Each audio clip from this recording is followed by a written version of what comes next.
Welcome to Wingnut's workshop. This is a little behind the scenes to introduce you to today's project.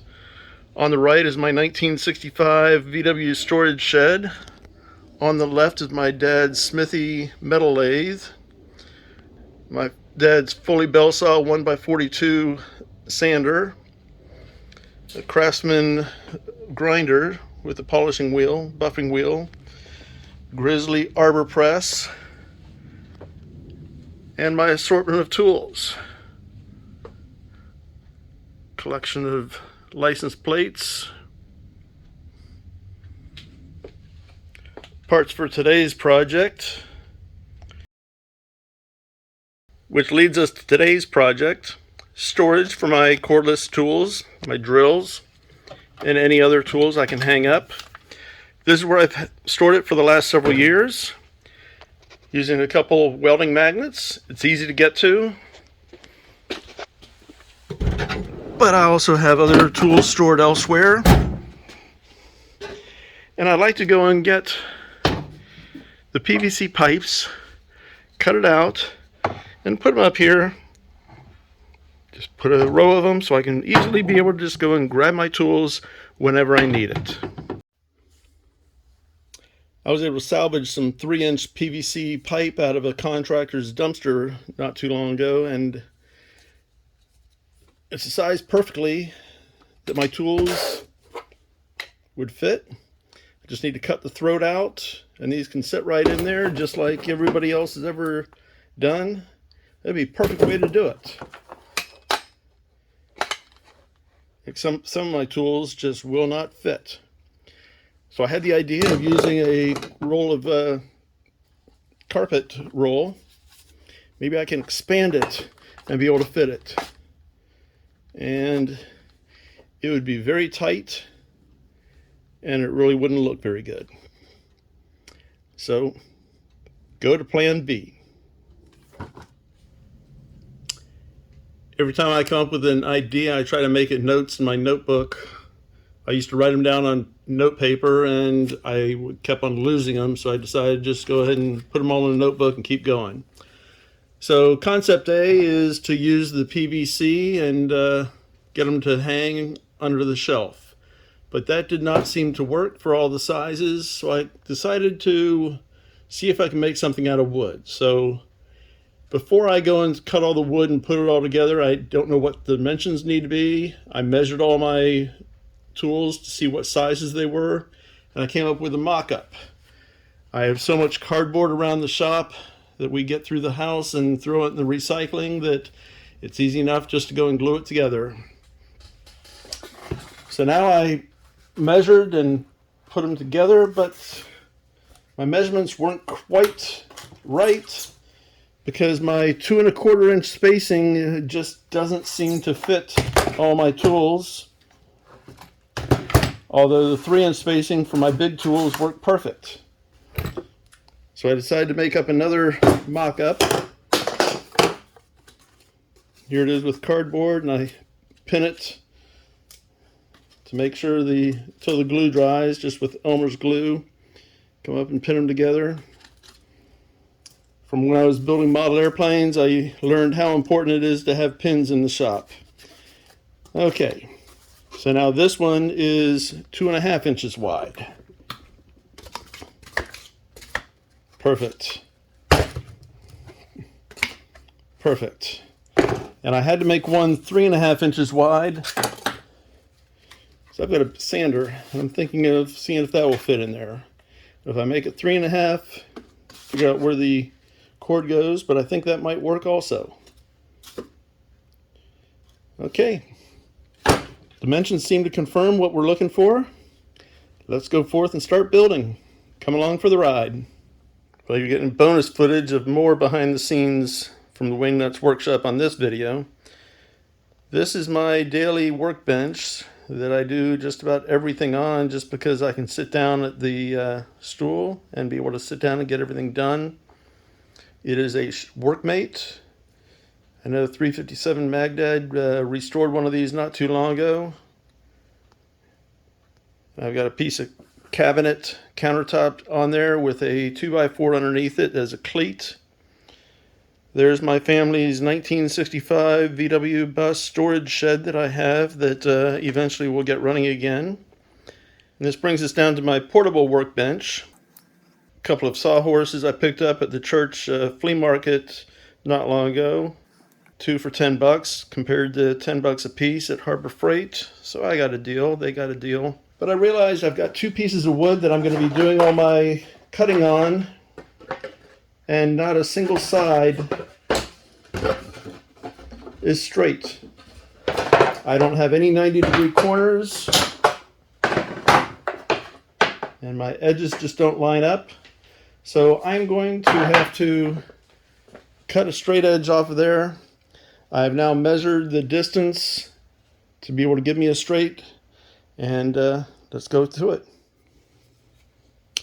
I'm using my Bauer 4.5-inch mini circular saw that I've really enjoyed. I know I heated up the blade the last time when I forgot to adjust the depth gauge when I was cutting a thin sheet of plywood, but this tool really works well and saves a lot of time and hassle with a big circular saw.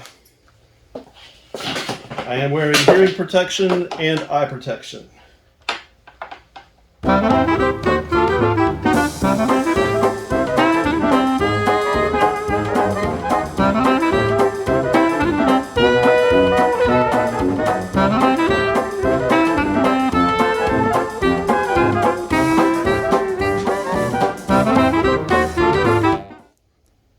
For cutting the ends to be square, I've decided to clamp them both together. That way I can cut them both to the same length.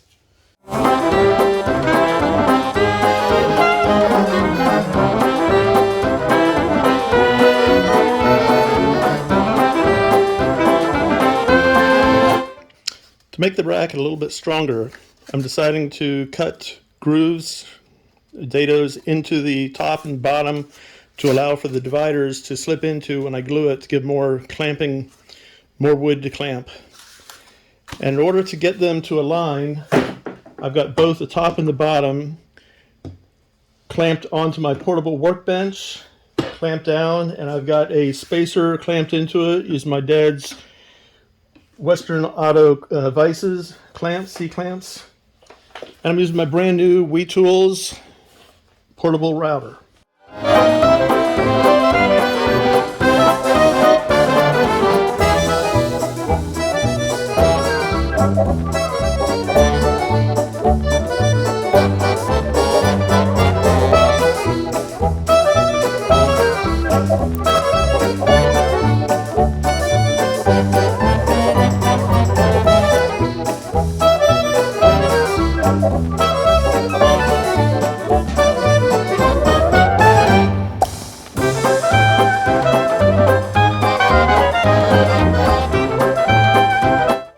So thinking ahead of how I'm going to mount the shelf to the cabinet, since both the top and the bottom are the same width, I've come up with the idea that if I offset the shelf,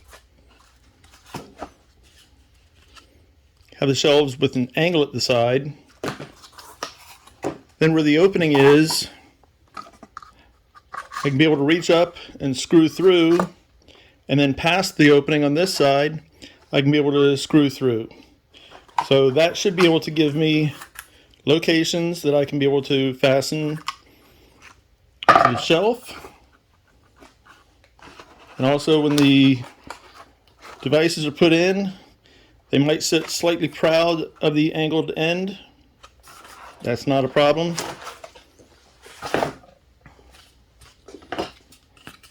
And I figured out this comes out to be a 10 degrees angle. So I'm using my Stanley 25 6-inch angle gauge, miter gauge, and using the center line, the center point, the center line and the center point, using that as the basis, starting and mounting, cutting at both ends. So let's go and mark these up.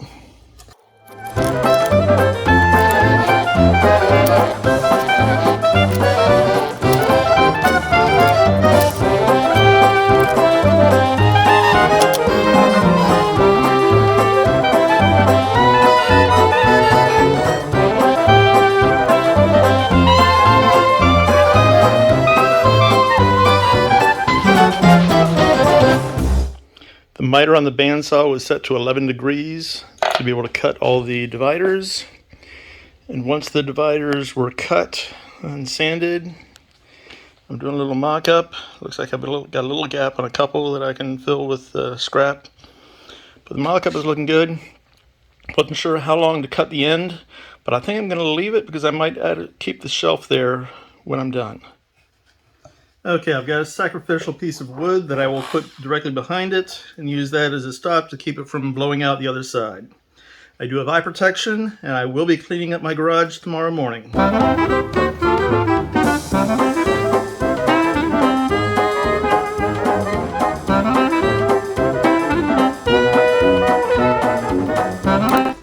I like to work over the garbage can because in theory, all the sawdust goes in the garbage can, but logic doesn't think about theory. It doesn't work.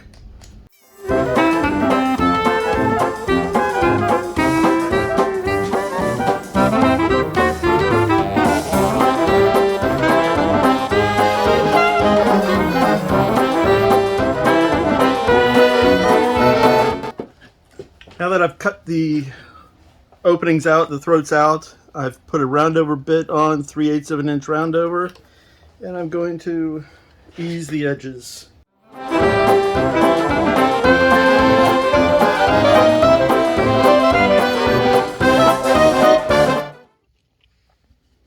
As I was working on making the grooves in the boards to be able to put the dividers in, I've mentioned the word groove, I've mentioned the word dado, and I've mentioned the word rabbet. So trying to figure out what is what and what are they actually defined, I figured I'd make it a little easier on you and make a little graphic. A dado goes across the grain. So these are all dados. If this would be a solid piece of wood, these would all be dados. A groove goes with the grain. So actually this one, if you go down a couple layers, I'm going with the grain. So this is technically a groove. When it goes into plywood, it depends on which layer. And a rabbet is always at the edge of the wood. It could be an end rabbet, or it could be a side rabbet, or edge rabbet that goes all the way around. So I've got a dado, a groove, or a rabbet.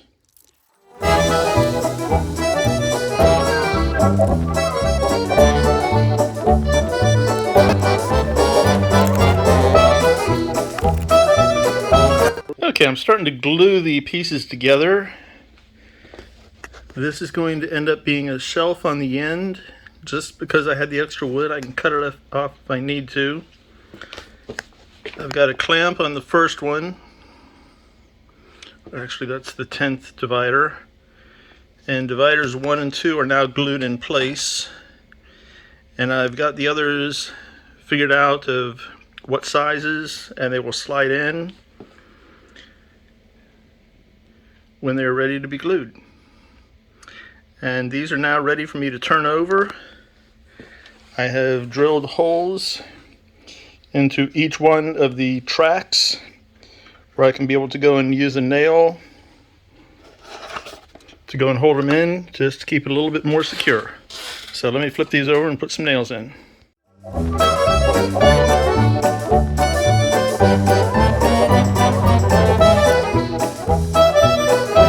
So plans changed a little bit as I was gluing the top on.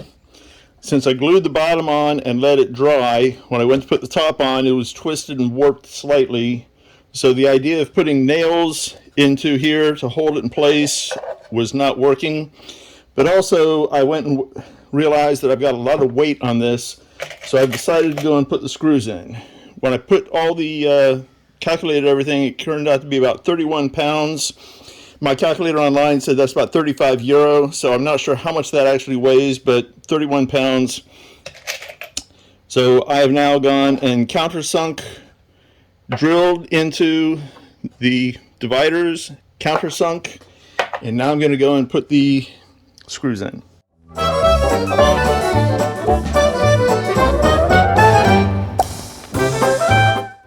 The top piece I have pre-drilled and countersunk where I'm going to be mounting to the shelf The bottom I have also drilled, but a couple places when I've drilled, I blew through the side of the divider, and I've got some plenty places. I have already started filling in some of the places, but to show you, I'm using plastic Wood-X, and here's an easy way that I find for opening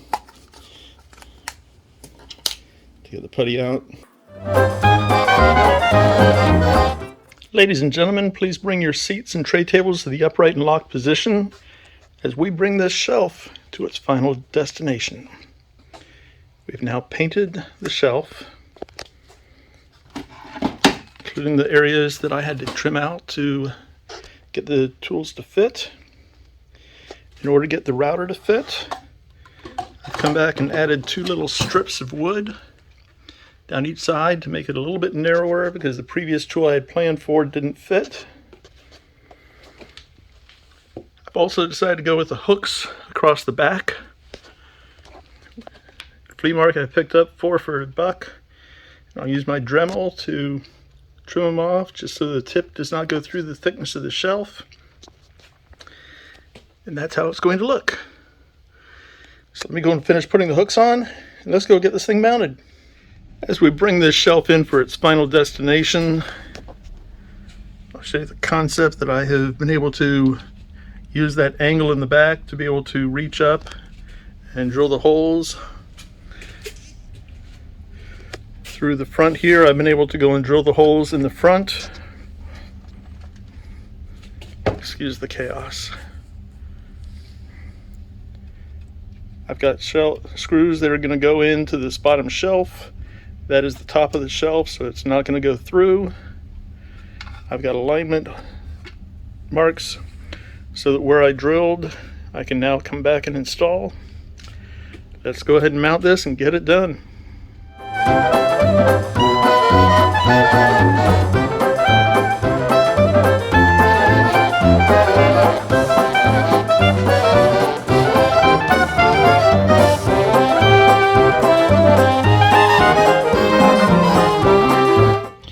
What started out as a concept to use PVC pipe to hang tools evolved into various size slots using a box with sketches, into a mock-up using pins and cardboard, to the full-size built shelf. Thank you for watching this whole long Wingnut's Workshop video. Probably the longest one I've done so far, and might be for a while. Look forward to using it. Have a nice day, and thanks for visiting Wingnut's Workshop. Here's a bonus feature. John Fix mentioned about cleaning up the workbench after the project. I agree 100% that all the project clutter that just appears, all the tools just get piled up. You never take the time while you're doing the project, you just want to get it done. So now we got to clean up. Have a great day. Till next time. Thanks for visiting Wingnut's Workshop.